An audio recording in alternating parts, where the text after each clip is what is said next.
In this lab, we are going to learn about Zener diodes. So what you need is a Zener diode. For part 3.1, you just need to calculate this resistor. After you do the calculations, you will find that R is 100 ohm. Then you build a circuit without the load resistor. So you are going to have the DC supply here. You are going to have 100 ohm resistor here, and you are going to have a Zener diode here. Then you will need to change Vin from 0 to 10 volts. I will explain the circuit on the breadboard. This is the circuit that you need to build for this experiment. This is a 100 ohm resistor, and this is a Zener diode. Just make sure that this black line is the negative pin of the Zener diode, and the one that doesn't have the black line is the positive pin of the Zener diode. Then one important note is that we don't have any grounds in this circuit, because if you were going to build this circuit in the actual lab, you had access to DC supplies that could provide you values greater than 5. I mean, you could have a 10 volt supply voltage, but here we don't have a 10 volt supply voltage, and the analog discovery 2 provides two distinct voltages, one of which can be a maximum of 5, and the other one can be a minimum of -5. So I'm using this configuration, which is a differential mode between two DC supplies. I'm using the negative voltage as ground. So this negative supply, the white one, from, you can see here, this is the white one, goes to the ground. Instead of ground, you use this wire, and the positive supply, which is this one, is used as the positive input here. Now you can change the value of these two simultaneously. For example, you can make this -5 and make this 5, so you will have a differential voltage of 10 volt across this circuit here. Or for example, if this is -1 and this is +1, you will have -2 across, you will have two across this circuit. Then you need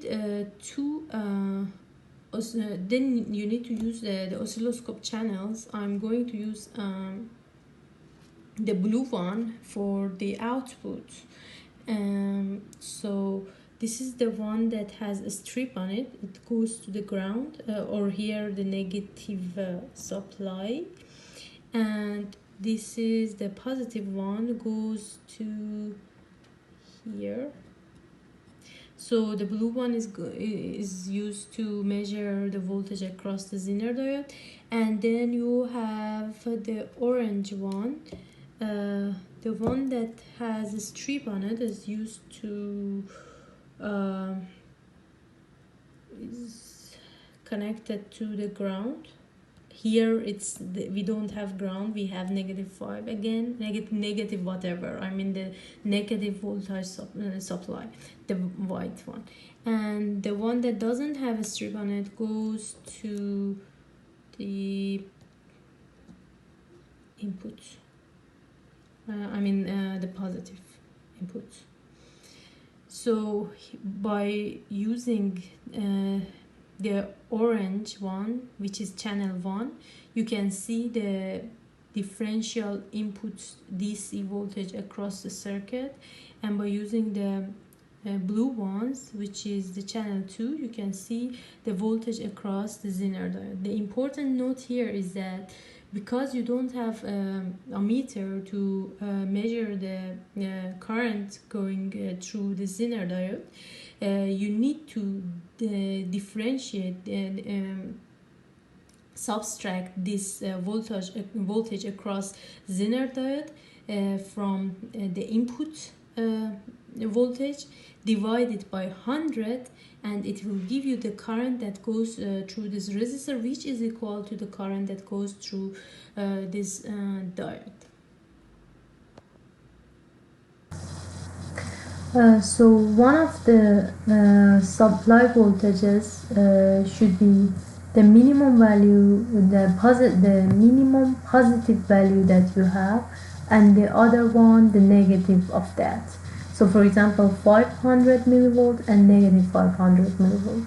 Then you run the supplies and you see, and you run the voltmeter, you see that the input differential voltage, the DC voltage, is 1 volt, meaning 500 minus negative 500 to be 1, and this is the channel 2, the voltage across the Zener diode.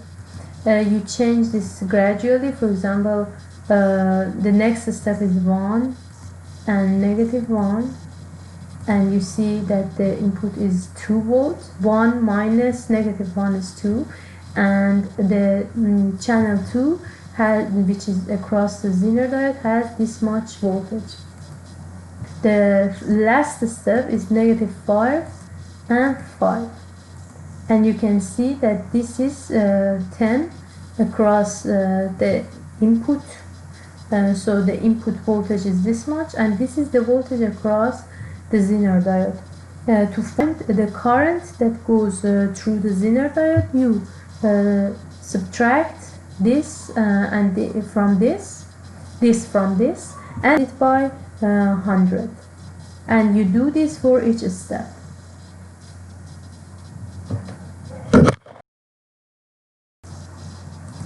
The next step is asking you to just add a 470 ohm resistor here and set the input to 10 volts and measure the VZ and IZ.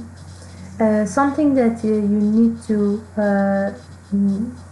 pay attention here again is that you don't have an ammeter, so to find IZ you need to subtract the current going through this resistor from the current going through this resistor. How you find the current going through this resistor? You need to subtract the voltage here from voltage here and divide it by this resistor. This will give you the current going through this resistor, and to find the current going through this resistor, you divide the voltage across this resistor by 470. Then you subtract the current going through this resistor from current going through this resistor, and you find the current going through Zener diode. In this step, you just need to add this 470 resistor in parallel to Zener diode. Nothing has changed in the structure of the circuit.